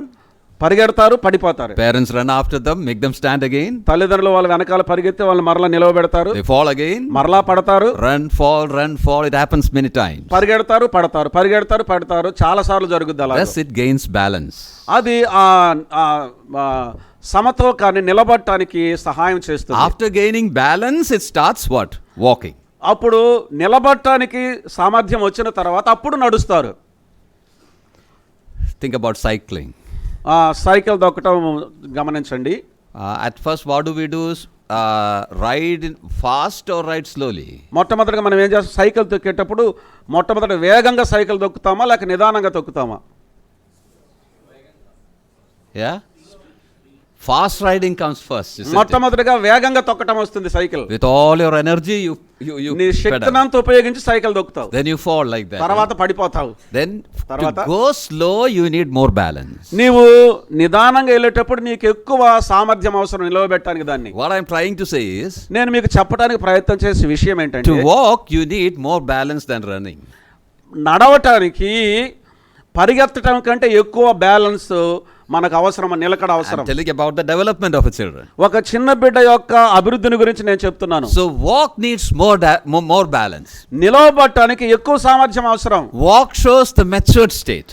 ఈ నడవటం అనేది పరిపక్వతను చూపిస్తుంది. So when Paul tells about their walk, పౌలు గారు వారి నడకని గురించి చెప్పేటప్పుడు what he means is, well, their balanced, matured Christian living. ఆయన చెప్తున్నటువంటి విషయం ఏంటంటే, వారు క్రైస్తవులుగా జీవించేటువంటి జీవితంలో వారు నిలవబడగలిగినటువంటి సామర్థ్యాన్ని, ఆ బ్యాలెన్స్ కలిగి ఉన్నారు. The first point was that they should know the word of God. మొట్టమొదటి విషయం ఏంటంటే దేవుని వాక్యం వారు తెలుసుకోవాలి. When you know the word of God, దేవుని వాక్యాన్ని నువ్వు తెలుసుకుంటే that leads you to maturity. అది నిన్ను పరిపక్వతలోనికి నడిపిస్తుంది. As we had seen repeatedly, the word of God makes us grow. మనం మరలా చూచినట్లుగా దేవుని యొక్క వాక్యము మనము అభివృద్ధి చెందినట్లు, ఎదుగునట్లుగా చేస్తుంది. Now you're walking, you're able to walk. నువ్వు నడుస్తున్నావు, నడవగలిగిన స్థితిలో ఉన్నావు. How your walk ought to be? నీవు నడక ఎలా ఉండాలి అంటే, number 1, మొట్టమొదటిగా it should be worthy of the Lord. ప్రభువునకు తగినట్లుగా నడుచుకోవాలి. What does that mean? దాని యొక్క అర్థం ఏంటి? We often explain this word worthy like this. తగినట్లుగా అనేటువంటి పదానికి తరచుగా ఈ వివరణ మనం ఇస్తాం. It's a word picked up from the marketplace. సంతలో నుండి తీసుకొని వచ్చిన పదం అది. Suppose you go to the vegetable stall to buy vegetable. కూరగాయల దుకాణంలోనికి కూరగాయలు కొనడానికి నువ్వు వెళితే, say టమాటోలు, you take the tomato and keep it on the weighing balance. నీవు ఆ టమాటాలు తీసుకుని తక్కెడలో పెడతావు. Suppose it is 1 kg you want. ఒకవేళ నీకు 1 kg కావాలంటే, they will keep the weight of 1 kg on one side. ఒకవైపు 1 kg బరువు కలిగిన రాయిని ఉంచుతాడు తక్కెట్లో. I'm not telling about the digital balance, the old, with the 2 sides. ఇప్పుడు ఉండేటువంటి ఆ డిజిటల్ సంఖ్యలు వచ్చే ఆ తూకం గురించి చెప్పడం లేదు. 2 వైపుల తక్కెడలు ఉంటాయి, దాని గురించి చెప్తున్నాను. Yeah, you keep the weight on one side. ఒకవైపు ఆ కేజీకి తగిన తూకాన్ని, ఆ బరువును, ఆ రాతిని ఉంచుతావు. And on the other side you keep the vegetable whatever. మరొక వైపు నీకేం కావాలో ఆ కూరగాయలు పెడతావు. Then the seller will look at the needle. ఆ మధ్యలో ఉండేటువంటి ఆ ముళ్ళును చూస్తాడు ఆ అమ్మే ఆయన. whether it has come to the middle or not. అది మధ్యలోనికి వచ్చిందో లేదో చూస్తాడు. If this side is more, ఒకవేళ ఈ వైపు ఎక్కువ ఉంటే he will remove some vegetables from there. అక్కడ నుండి కొన్ని కూరగాయలు ప్రక్కకు తీస్తాడు. He will make adjustments until that needle is at the middle. ఆ మధ్యలో ఉండే ముళ్ళు సమానంగా నిటారుగా కనపడేంత వరకు సర్దుబాట్లు చేస్తాడు కూరగాయల్లో. We call it as equalizing the balance. దాన్ని మనం ఏమంటామంటే ఆ తూకాన్ని చక్కగా సరిగా ఉంచటం. That is the meaning of this word make worthy. తగినట్లుగా అనే పదానికి అర్థం అదే. Equalize the scales. ఈ యొక్క కొలతను ఈ యొక్క ముళ్ళను సమానంగా ఉంచటం. Make this side equal to the other one. ఈ వైపు ఉన్నటువంటి బరువు ఈ వైపు ఉన్నటువంటి బరువునకు సమానంగా చేయటం. So when you say your walk or your life ought to be worthy of the Lord, దేవుని యొక్క వాక్యములో ప్రభువునకు తగినట్లుగా మీరు నడుచుకొనవలెను అంటే, on the one side it is the Lord's life itself, ఒకవైపు ప్రభు యొక్క జీవితం ఉంది, and on the other side you are keeping your life, మరొక వైపు నీ యొక్క జీవితాన్ని ఉంచుతున్నావు. and now you are equalizing the scale. ఇప్పుడు నీ ఆ కొలత ముళ్ళు సమానంగా ఉన్నట్టు చూసుకోవాలి. That means you are making adjustments in your life. కనుక నీ యొక్క జీవితంలో నీవు సర్దుబాటు చేసుకుంటున్నావు. You are making amendments in your నీ life యొక్క జీవితంలో నీవు సరి చేసుకుంటూ ఉన్నావు. and making it according to the life of the Lord Jesus Prabhu Christ. అయినటువంటి యేసుక్రీస్తు వారి యొక్క జీవితానికి తగినట్లుగా నీ జీవితాన్ని సవరింపులు చేసుకుంటావు. This exercise ought to happen in each moment of your life. నీ యొక్క జీవితంలో ప్రతి సమయంలో ఈ యొక్క అభ్యాసం అనేది జరగాలి. When you do something, నీవు ఒక విషయం చేసినప్పుడు just think of it. If Jesus Christ was in my place, would he have done that? ఆలోచన చేయండి, యేసుక్రీస్తు ప్రభువారు గనుక నా స్థానంలో ఉంటే ఇలాగ చేసేవాడా? Is my attitude according to the Lord Jesus? ప్రభు అయినటువంటి యేసుక్రీస్తు వారికి తగినట్లుగా నా వైఖరి ఉందా లేదా? My words, my thought, every area you examine each and every moment of నా your life. మాటలు, నా తలంపులు, నా జీవితంలో ప్రతి ప్రాంతంలో కూడా పరిశీలన చేసుకోవాలి. This walking worthy of the Lord calls us to such a life. ప్రభువుకు తగినట్లుగా నడుచుకొనుటంటే ఆ విధమైనటువంటి జీవితంలోనికి మనల్ని నడిపిస్తుంది. Yes, we ought to be very careful in our day-to-day lives. అవును, మన అనుదిన జీవితంలో మనం చాలా జాగ్రత్తగా ఉండాలి. Our life, for our life, the pattern is the Lord's life itself. మన జీవితం యొక్క నమూనా పద్ధతి ప్రభువైన యేసుక్రీస్తు వారి యొక్క జీవితమే. May the Lord help us that we may know that. ప్రభువైన యేసుక్రీస్తు వారు ఆ రీతిగా మనకు సహాయం చేయను గాక. Walk worthy of the Lord. ప్రభువునకు తగినట్లుగా నడుచుకొనుడి. The second thing is రెండవదిగా fully pleasing unto the Lord. ప్రభువును సంతోషపరచినట్లుగా, పూర్తిగా సంపూర్ణంగా సంతోషపరచినట్లుగా. Yeah, walk worthy of the Lord unto all pleasing. ఆయనను సంపూర్ణముగా ఆ సంతోషపరచునట్లు. All pleasing means in everything we ought to be pleasing to the Lord. ఆయన సంపూర్ణముగా సంతోషపరచునట్లు అంటే అన్ని విషయములలో ప్రభువును సంతోషపెట్టునట్లు. Think about our Lord Jesus Christ himself. ప్రభువైన యేసుక్రీస్తు వారిని గురించి ఆలోచించండి. After his 30 years on this earth, ఆయన భూమి మీద జీవించిన 30 సంవత్సరాల జీవితంలో, at the time of the baptism, బాప్తిసం యొక్క సమయంలో the Lord said like this. ప్రభువు ఇలాగ చెప్పాడు, This is my beloved son in whom I am well pleased. ఇదిగో ఈయనే నా ప్రియకుమారుడు, ఈయన యందు నేను ఆనందించుచున్నాను. That's about the 30 years of his life. అది ప్రభువు యొక్క 30 సంవత్సరాల జీవితాన్ని గురించి తండ్రి ఇచ్చిన సాక్ష్యం. It was pleasing to the Father. అది తండ్రిని సంతోషపరిచేదిగా ఉంది. If God looks at our life, what is the testimony that he would say about that? ప్రభు మన జీవితాల వైపు చూచినప్పుడు మనల్ని గురించి ప్రభు ఏ సాక్ష్యం ఇస్తాడు? How is our life? మన జీవితం ఎలా ఉంది? Do we have that care that we ought to be pleasing to him? మనం ఆయనను సంతోషపరచాలనే జాగ్రత్త మనకుందా? I remember an illustration like this. ఈ రీతిగా ఒక ఉదాహరణ గుర్తుంది. It was about a young musician. ఒక దృష్టాంతం ఏంటంటే, ఒక యవనస్తుడైనటువంటి సంగీతకారుడు, He సంగీత వాయిద్యాలు learned చేసేవాడు. music in a very famous under a guru there. ఆ ప్రఖ్యాతిగాంచిన గురువుల దగ్గర ఆయన సంగీతం నేర్చుకున్నాడు. The learning was over. ఆ నేర్చుకోవటం అయిపోయింది. And he was giving his first public performance. మొట్టమొదటిగా ఆయన బహిరంగ ప్రదర్శనలోనికి వచ్చాడు తన సంగీతాన్ని వాయించడానికి. It was in his own town. అదే తన సొంత పట్టణంలో. So his own people, quite a lot, had come there. తన సొంత ప్రజలు చాలా మంది అక్కడికి వచ్చారు. He started his music. ఆయన తన సంగీతాన్ని ప్రారంభం చేశాడు. People started applauding. ఆ ప్రజలు నిండిపోవటం ప్రారంభమైంది, అక్కడికి వస్తున్నారు. All were very happy అందరూ చాలా సంతోషంగా ఉన్నారు. because one among them was giving the music. ఎందుకంటే వారిలో ఒకడు ఆ యొక్క సంగీతాన్ని వినిపిస్తున్నాడు. But about that young man it is told like this. అయితే ఆ యవనస్తుని గురించి ఇలాగ చెప్పబడింది. His ears or eyes were not on that crowd at all. ఆయన యొక్క చెవులు గాని కళ్ళు గాని ప్రజల మీద, ఆ గుంపు మీద అంత మాత్రం లేదు. They were clapping, they were applauding. వారు నిండిపోతున్న వారు చప్పట్లు కొట్టి అభినందిస్తున్నారు. But he was not hearing all that. అయితే వాటన్నిటిని ఆయన వినడం లేదు. It's told that his eyes were on one person who was sitting at the last row. తన యొక్క దృష్టి అంతా కూడా, కన్నులన్నీ కూడా చివరి వరుసలో కూర్చున్న ఒక వ్యక్తి మీదే ఉన్నాయి. When there is a smile on the face of that man, ఆ వ్యక్తి యొక్క ముఖంలో నవ్వు కనిపించినప్పుడు he knew what it meant. అది దాని యొక్క అర్థం ఏంటో తనకు తెలిసిపోయింది. When there is a frown on his head, ఆ వ్యక్తి యొక్క ముఖంలో కొంచెం అసౌకర్యం కనిపించినప్పుడు he knew what it meant. దాని యొక్క అర్థం ఏంటో తనకు తెలుసు. So his eyes were on that man alone. ఈ సంగీతం వాయించే వ్యక్తి యొక్క కన్నులన్నీ కూడా చివరి వరుసలో కూర్చున్న ఆ వ్యక్తి మీదనే ఉన్నాయి. Who was that man? ఎవరా వ్యక్తి? His guru, తన గురువు, the one who taught him. తనకు సంగీతం నేర్పించిన వ్యక్తి. His eyes were on him alone. తన కన్నులు ఆయన మీద మాత్రమే ఉన్నాయి. He wanted to please him. ఆయనను సంతోషపెట్టాలనేది తన ఉద్దేశం. Not for the people, ప్రజలను కాదు, but for him he was doing everything. తనకు విద్య నేర్పించిన గురువును సంతోషపరచడమే తన గురి. So should be you and I. నీవు నేను కూడా అలాగే ఉండాలి. Pleasing our guru, pleasing our Lord and all. మన గురువును మనం సంతోషపెట్టాలి, మన ప్రభువును మనం సంతోషపెట్టాలి. Our walk should be pleasing to the Lord. మన నడక ప్రభువును సంతోషపెట్టునట్లుగా ఉండాలి. Next one, తరువాత విషయం, being fruitful in every good work. ప్రతి సత్కార్యములో సఫలులగుచు. In our walk, in our Christian life, we ought to be fruitful. మన నడకలో, మన క్రైస్తవ జీవితంలో మనం సఫలము కావాలి, ఫలభరితంగా ఉండాలి. The scripture tells lot of things about fruit bearing. ఈ ఫలములు ఫలించుటను గురించి లేఖనములు చాలా సంగతులు చెప్తూ ఉన్నాయి. I put all those references in 4 heads.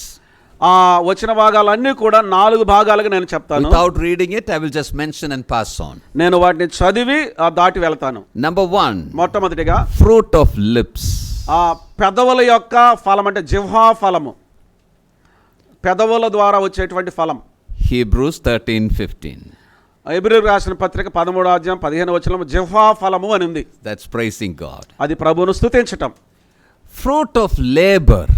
ప్రయాస ఫలము. Romans 1:13. రోమీయులకు రాసిన పత్రిక 1:13. Bringing others to the Lord. ఇతరులను ప్రభు యొద్దకు తీసుకొని రావడం. Philippians 2:17. ఫిలిప్పీయులకు రాసిన పత్రిక 2:17. Helping others to grow in the Lord. ప్రభువులో ఎదగటానికి ఇతరులకు సహాయము చేయటం. All that comes under this title, fruit of labor. అవన్నీ కూడా ప్రయాస ఫలము కిందికి వస్తాయి. Number 3, మూడవదిగా fruit of life. జీవిత ఫలం. జీవితమే ఒక ఫలం. Galatians 5:22-23. గలతీయులకు రాసినటువంటి పత్రిక 5:22-23. Philippians 1:11. ఫిలిప్పీయులకు రాసిన పత్రిక 1:11. In Galatians we see about the fruit of the Spirit.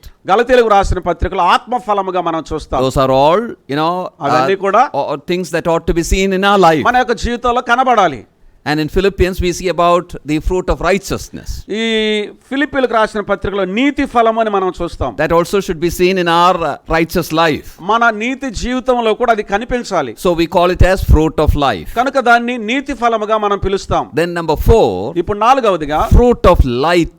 ఆ వెలుగు ఫలము. In Ephesians 5:9 we have it. ఎఫెసీయులకు రాసిన పత్రిక 5:9 చూస్తాం. Goodness, మంచితనం, righteousness, నీతి, truth, సత్యము. we see all that there. ఇవన్నీ అక్కడ మనం చూస్తాం వెలుగు ఫలములో. So we can put these fruits in 4 heads. ఈ ఫలములను 4 విధాలుగా మనం చెప్పుకోవచ్చు. Fruit of lips, జిహ్వా ఫలము, fruit of labor, ప్రయాస ఫలము, fruit of life, జీవిత ఫలము, and fruit of light. ఆ వెలుగు ఫలము. What I mean is there are a lot of fruits that the Lord is expecting from you and I. నేను మీకు చెప్పాలనుకునే విషయం ఏంటంటే నా నుండి ప్రభు చాలా ఫలములను ఆశిస్తూ ఉన్నాడు. How much fruit are we producing for the glory of God? దేవుని మహిమ కొరకు ఎన్ని ఫలములను మనం ఫలిస్తూ ఉన్నాం. The Lord told a very small parable in chapter 13 of Luke's Gospel. లూకా రాసిన సువార్త 13వ అధ్యాయంలో ప్రభు ఒక చిన్న ఉపమానం చెప్పాడు. It's about a fig tree in a vineyard. ఒక ద్రాక్ష తోటలో ఉన్న ఒక అంజూరపు చెట్టు. I hope you remember that. అది మీకు జ్ఞాపకం ఉంటుంది అనుకుంటాను. That owner planted that fig tree there. ఆ యజమానుడు ఆ ద్రాక్ష తోటలో అంజూరపు చెట్టును నాటాడు. Did all that was necessary for it. దానికి అవసరమైనవన్నీ కూడా ఏర్పాట్లు చేశాడు. 3 years got over. 3 సంవత్సరాలు అయిపోయింది. Now he is telling these 3 years I've been expecting fruit from it. ఆయన ఇప్పుడు చెప్తున్నాడు 3 సంవత్సరాల నుండి ఆ చెట్టు నుండి నేను ఫలములు ఆశిస్తున్నాను. Not giving anything. ఏ ఫలములు ఇవ్వటం లేదు. Cut it down. దాన్ని నరికివేయి. He called the servant and said, cut it down. దాసుని పిలిచి చెట్టు నరికివేయమన్నాడు. What did the servant say? దాసుడు ఏమన్నాడు? Yeah, one more year. మరొక సంవత్సరం అన్నాడు. I will labor for it some more time. మరి కొంత సమయం నేను దీనికోసం ప్రయాసపడతాను. I will put fertilizers. నేను ఎరువులు వేస్తాను. I will put water. నీళ్లు పెడతాను. If it bears fruit, good. ఫలములు ఫలిస్తే మంచిది. If not, లేనట్లయితే tell me. తర్వాత నరికివేయచ్చు. Tell me. ఇప్పుడు ఏం చేయాలి చెప్పండి, ఫలములు లేకపోతే మీరే What is చెప్పండి. it? దాని అర్థం ఏంటి? Yeah, tell me. If it is not bearing fruit, what? చెప్పండి, ఫలములు ఫలించకపోతే ఏం చేయాలి? Yeah. In English, it is, if it is not bearing fruit this year also, you may cut it down. ఇంగ్లీష్లో ఏమని చెప్పబడిందంటే ఈ సంవత్సరము కూడా అది ఫలములు ఫలించకపోతే నీవే దాన్ని నరికివేయాలి. Servant is telling that. దాసుడు ఇలాగ చెప్తున్నాడు, I will do all this to this. నేను చేయవలసిందంతా దానికి చేస్తాను. If it is not bearing fruit, ఫలములు ఫలించకపోతే don't ask me to cut it. దాన్ని నరికివేయటమని నరకమని నాకు చెప్పొద్దు. You may cut it down. నీవే దాన్ని నరికివేయి. That shows the mind of that servant. అది ఒక దాసుని యొక్క మనసును గురించి తెలియచేస్తుంది. What he meant is this. అతను చెప్పాలనుకున్న విషయం ఇది. Sir, I planted this tree. అయ్యగారు నేను యొక్క చెట్టును నాటాను. All these years I have been bringing up just like I brought up my children. ఈ సంవత్సరములన్నీ కూడా నా పిల్లలను పెంచినట్లు ఈ చెట్టును పెంచాను. I love this tree very much. ఈ చెట్టును నేను ఎంతగానో It's ప్రేమిస్తున్నాను. true that it is not bearing fruit. అయినా అది ఫలములు ఫలించకపోతే, It's true that it is wasting the land. అది స్థలాన్ని నిష్ప్రయోజనం చేస్తుంది. But cutting it down is something painful for me. అయితే దాన్ని నరికివేయటం అనేది నాకు బాధాకరమైన విషయం. One more year I will labor for it. దీని కొరకు మరొక సంవత్సరం ప్రయాసపడతా. If it is not bearing fruit, అది గనుక ఫలములు ఫలించకపోతే still don't ask me to cut it down. నరికివేయమని నాకు చెప్పొద్దు. You may do that. నువ్వే అలాగ చెయ్యి. What I want you to notice is that attitude of that servant. నేను మీకు గమనించాలని చెప్పడానికి ప్రయత్నం చేస్తున్న విషయం ఏంటంటే ఒక దాసుని యొక్క వైఖరి ఎలా ఉందో చూడండి. It is that attitude of our Lord that keeps us standing even now. అందుకనే మన ప్రభు యొక్క వైఖరి అలాగుంది కాబట్టి మనం ఇంకా ఇక్కడ నిలబడి ఉన్నాం. Yes or no? అవునా కాదా? But let us not test the long suffering of the Lord. అయితే మన ప్రభు యొక్క దీర్ఘశాంతాన్ని పరీక్షించవద్దు. Let's be fruitful. ఫలభరితంగా ఉందాం, ఫలములు ఫలించే వారంగా ఉందాం. The Lord desires fruit from our life. ప్రభు మన యొక్క జీవితాల నుండి ఫలములను కోరుకుంటున్నాడు. Now coming to the next one. తర్వాత విషయంలోనికి మనం వద్దాం. We should increase in the knowledge of God. దేవుని గురించిన జ్ఞానములో మనం అభివృద్ధి చెందాలి. In the last portion of verse 10 we have it. 10వ వచనం యొక్క చివరి భాగంలో మనం చూస్తాం. Increasing in the knowledge of God. దేవుని జ్ఞానం విషయంలో అభివృద్ధి పొందాలి. In the Christian life there are 3 levels of knowledge. క్రైస్తవ జీవితంలో జ్ఞానమును గురించిన 3 దశలు ఉన్నాయి. The first level we have in verse 6. 6వ వచనంలో మొట్టమొదటి దశ ఉంది. Ye knew the grace of God in truth. దేవుని కృపను గూర్చి సత్యముగా గ్రహించిన నాటి నుండి, దేవుని కృపను గూర్చి విని సత్యముగా గ్రహించి. You knew the grace of God in truth. కృప సత్యముగా మనం తెలుసుకున్నాం. The knowing the grace is actually the moment of your salvation. కృపను తెలుసుకోవటం అది నీవు రక్షింపబడే సమయంలో. That's the first level. అది మొదటి స్థాయి. Then verse 9. ఇప్పుడు 9వ వచనంలో Knowing the will of God. దేవుని చిత్తాన్ని తెలుసుకోవడం. That's the second level. అది రెండవ స్థాయి. Those who are known the grace of God should know the will of God and live each day. దేవుని కృపను తెలుసుకున్నటువంటి వారు దేవుని చిత్తాన్ని ఎరిగి అనుదినం ప్రవర్తించాలి. Then when you continue like that, అలాగ మనం కొనసాగిస్తుండగా you come to the third level. 3వ స్థాయిలోనికి వస్తే, And that third level is knowing God. ఆ 3వ స్థాయి ఏమిటంటే దేవునిని ఎరుగుట. That's experiential knowledge. అది అనుభవపూర్వకమైన జ్ఞానం. It's not knowing about God.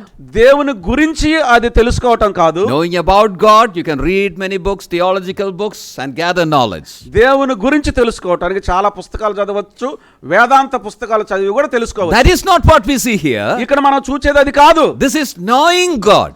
ఇది దేవునిని ఎరుగుట. Think about knowing a person. ఒక వ్యక్తిని ఎరుగుటను గురించి ఆలోచించండి. By your fellowship, communion with that person, you increase in that knowledge. ఆ వ్యక్తితో సహవాస సంబంధములు నీవు ఎదుగుతూ ఉండగా నీకు అర్థమవుతుంది. It's a first hand experience.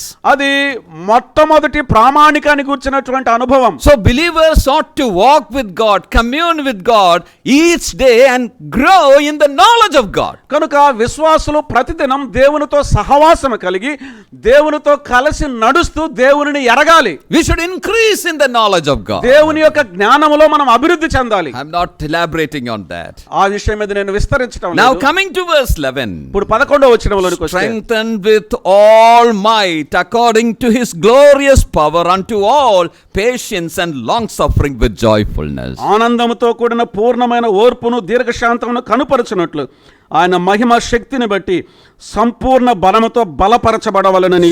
Strengthened with all might. సంపూర్ణ బలముతో బలపరచబడవలెనని. A lot of things, I am not going to touch all that. చాలా విషయాలు ఉన్నాయి, వాటిని నేను తాగటం లేదు. Strength comes in growth. ఆ అభివృద్ధిలో బలం వస్తుంది. Growth is something that comes in our life by the word of God. దేవుని వాక్యం ద్వారా మనకు జీవితంలో అభివృద్ధి వస్తుంది. Even Apostle Paul tells the same thing in Ephesians chapter 3 and verse 16. ఎఫెసీయులకు రాసినటువంటి పత్రిక 3వ అధ్యాయం 16వ వచనంలో కూడా అదే విషయాన్ని అపోస్తలుడైన పౌలు గారు చెప్తున్నాడు. There also Paul is praying for the believers. అక్కడ కూడా పౌలు గారు విశ్వాసుల కొరకు ప్రార్థిస్తున్నాడు. Believers ought to be strengthened in their hearts, in their mind. విశ్వాసులు తమ యొక్క మనస్సులో తమ యొక్క హృదయంలో బలపరచబడాలి. Strengthened by the Spirit in their inwards. దేవుని యొక్క ఆత్మ శక్తి వలన అంతరంగంలో బలపరచబడాలి. That's the same thing over here also. ఇక్కడ కూడా అదే విషయం The తెలియజేస్తుంది. strengthening comes by the Spirit through the word of God. దేవుని యొక్క వాక్యం ద్వారా ఆత్మను బట్టి మనం బలపరచబడగలం. Well, in our life this should happen. మన యొక్క జీవితాల్లో ఇది జరగాలి. And if the Spirit should strengthen us with his word, దేవుని ఆత్మ వాక్యం చేత మనల్ని బలపరిచినప్పుడు the word of God ought to be there within our heart. దేవుని వాక్యము మన యొక్క హృదయములలో ఉండాలి. If the word of God is kept in the shelf, దేవుని యొక్క వాక్యం అల్మారాలో పెడితే Spirit cannot take it from the shelf and strengthen us. దేవుని ఆత్మ అల్మారాలో ఉండే వాక్యం తీసుకొని మనల్ని బలపరచడు. If it is kept under the pillow, ఆ దిండు కింద పెడితే well, the Spirit cannot open it and strengthen us. ఆత్మ తెరచి మనల్ని బలపరచడు. You should have the word of God within you. దేవుని వాక్యం నీలో ఉండాలి. And the Spirit is within you. ఆత్మ నీలో ఉన్నాడు. When the word of God is there inside, లోపల దేవుని వాక్యం ఉంటే each and every moment of your life, the Spirit can strengthen you with that నీ యొక్క word. జీవితం ప్రతి సమయంలో కూడా దేవుని ఆత్మ నిన్ను బలపరుస్తాడు. Is the word within you? దేవుని వాక్యం నీలో ఉందా? May the Lord help us that may be there in our life. మన జీవితంలో అనేది మనం కలిగి ఉండినట్లుగా ప్రభు మనకు సహాయం చేయనుగాక. We saw about the knowledge of his will. ఆయన చిత్తమును గురించిన జ్ఞానాన్ని మనం చూచాం. We saw about our walk. మన నడకను గురించి చూచాం. Now the prayer ends with the matter of worship. ఆరాధనతో ఈ ప్రార్థన ముగుస్తుంది. There are many things there also in verses 12 to 14. 12 నుంచి 14 వచనాల వరకు చాలా విషయాలు I ఉన్నాయి. am not going to explain.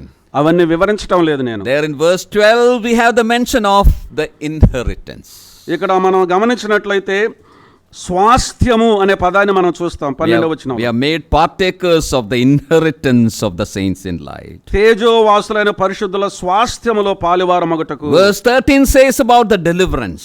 13వ వచనం విడుదలను గురించి తెలియజేస్తుంది. Deliverance from the power of darkness. అంధకార సంబంధమైన అధికారముల నుండి విడుదల. Then he tells about the translated us or shifted us from darkness into the kingdom of his dear son. తర్వాత మనం గమనించినట్లయితే ఆయన అంధకారముల నుంచి దేవుని రాజ్య నివాసులనుగా మనల్ని చేశాడు, మార్చాడు. Verse 14 tells about redemption. 14వ వచనం విమోచన గురించి చెప్తుంది. Many things to be thankful unto God the Father. తండ్రి అయినటువంటి దేవునికి కృతజ్ఞతాస్తుతులు చెల్లించడానికి చాలా విషయాలు ఉన్నాయి. We are given inheritance. మనకు స్వాస్థ్యం ఇవ్వబడింది. We are given a deliverance. మనకు విడుదల ఇవ్వబడింది. We are shifted to the kingdom.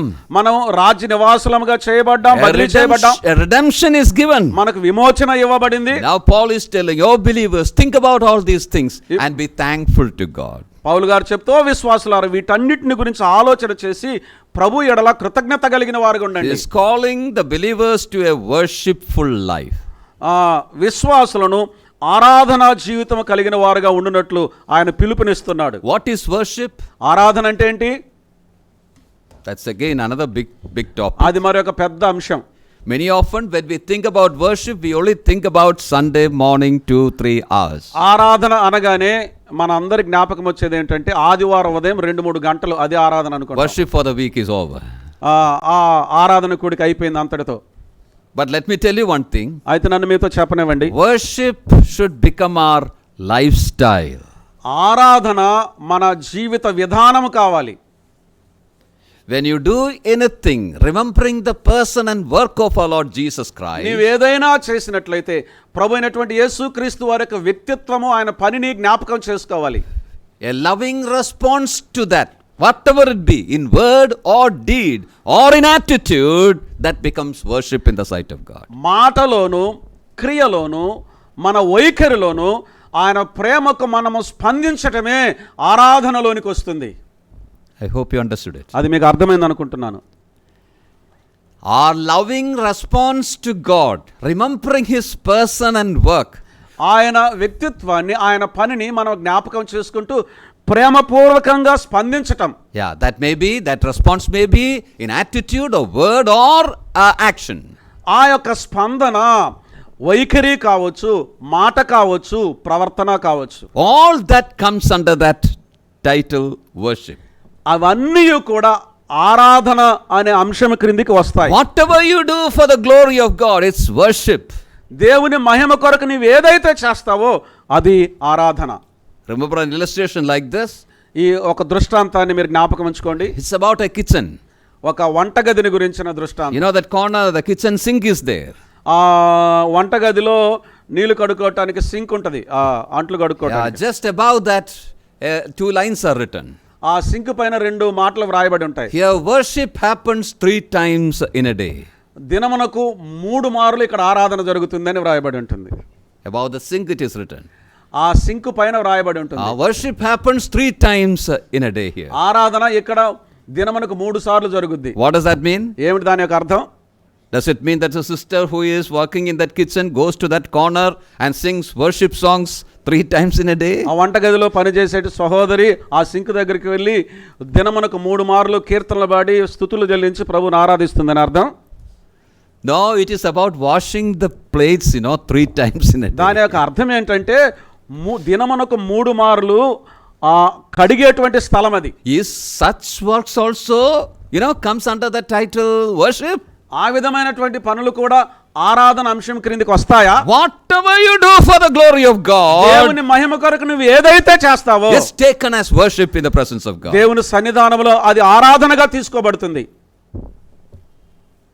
As we see in 1 Corinthians 10:31, whether you eat or drink, whatever you do it for the glory of God. కొరింథీయులకు రాసిన మొదటి పత్రిక 10:31 వచనంలో మీరు భోజనము చేసినను పానము చేసినను మీరేమి చేసినను దేవుని మహిమ కొరకు చేయండి. That means even in the ordinary things that you do can turn out as a worship in the presence of God. దానికి అర్థం ఏంటంటే నువ్వు చేసే సాధారణమైనటువంటి పనులు కూడా దేవుని ప్రేమకు స్పందనగా చేస్తే అది దేవుని సన్నిధానంలో ఆరాధన లెక్కలోనికి వస్తుంది. If we do this with a thankful heart unto the Lord, anything can become a worship in the sight. కృతజ్ఞతాపూర్వకంగా ప్రభు కొరకు మనం ఏమి చేసినా కూడా అది ఆరాధన అంశం క్రిందికి వస్తుంది. So dear brothers and sisters, let our life become worship in the sight of God. కనుక క్రీస్తునందు ప్రియ సహోదర సహోదరులారా, మన యొక్క జీవితాలు దేవుని యొక్క దృష్టి ఎదుట లేక దేవుని ఎదుట ఆరాధనగా ఉండాలి. Now before close, let me just bring to your attention another thing also. నేను ముగింపునకు ముందుగా మరొక విషయంలోని కూడా మీ దృష్టికి తెస్తాను. As I mentioned, from verse 3 onwards the prayer starts. 3వ వచనం నుండి ప్రార్థన ప్రారంభమవుతుందని మీకు చెప్పాను. 3 to 14. 3 నుంచి 14 వరకు. He began with giving thanks.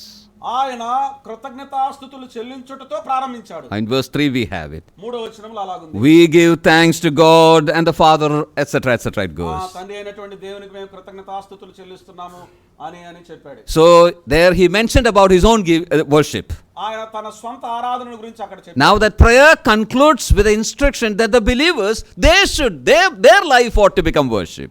ఆ ప్రార్థన విశ్వాసులు కూడా తమ యొక్క జీవితాల ఆరాధనగా ఉండాలనే భావముతో ప్రార్థన ముగుస్తుంది. Life of worship should generate life of worship in others. ఆరాధన జీవితం ఇతరుల యొక్క జీవితాలలో ఆరాధనను తీసుకొని రావాలి.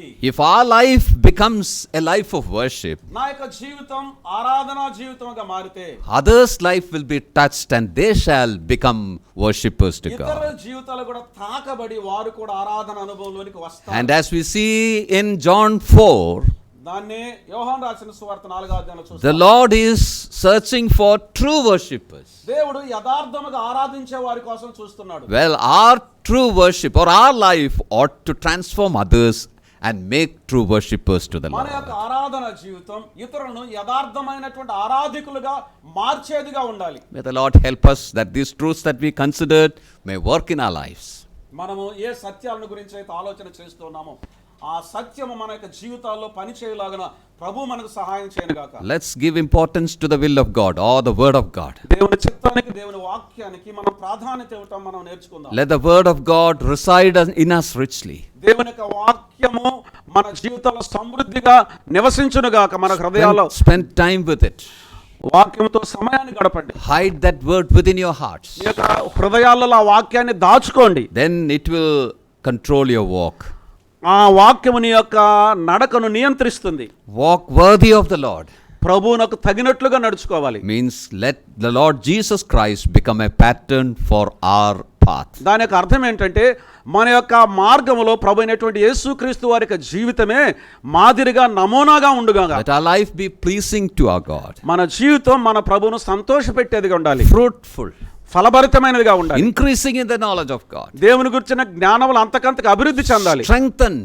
బలపరచబడాలి. There are a lot of things. చాలా విషయాలు ఉన్నాయి. All comes under that walk. అవన్నీ కూడా నడక క్రిందికి వస్తాయి. Knowing His will. ఆయన చిత్తాన్ని ఎరగటం. A pleasing walk. ఆయనను సంతోషపెట్టే నడక. And that life will become a worship to God. ఆ జీవితాలు ప్రభువునకు ఆరాధనా జీవితాలు అవుతాయి. Will, walk and worship. చిత్తము, నడక, ఆరాధన. May the Lord help us that these things may happen in some measure in your life and my life. నీ జీవితంలో నా జీవితంలో ఈ సంగతులు ఒక కొలత ప్రకారం ఒక పరిమాణంలో జరుగునట్లుగా ప్రభు సహాయం చేయనుగాక. When this happens, ఇలాగ జరుగునుగాక. we can say that we are progressing in glory. ఇలాగ జరుగుతూ ఉంటే మన ఆత్మీయ జీవితంలో మనం పురోగతిలో ఉన్నామని అర్థం. From one measure of glory to the greater measure of glory. మహిమ నుండి అధిక మహిమను పొందుచు. Let this happen in our life. మన జీవితంలో అలాగ జరుగునుగాక. May the Lord bless these words into our life. ప్రభు తన వాక్యాన్ని మన కొరకు దీవించి ఆశీర్వదించునుగాక. ఆమేన్.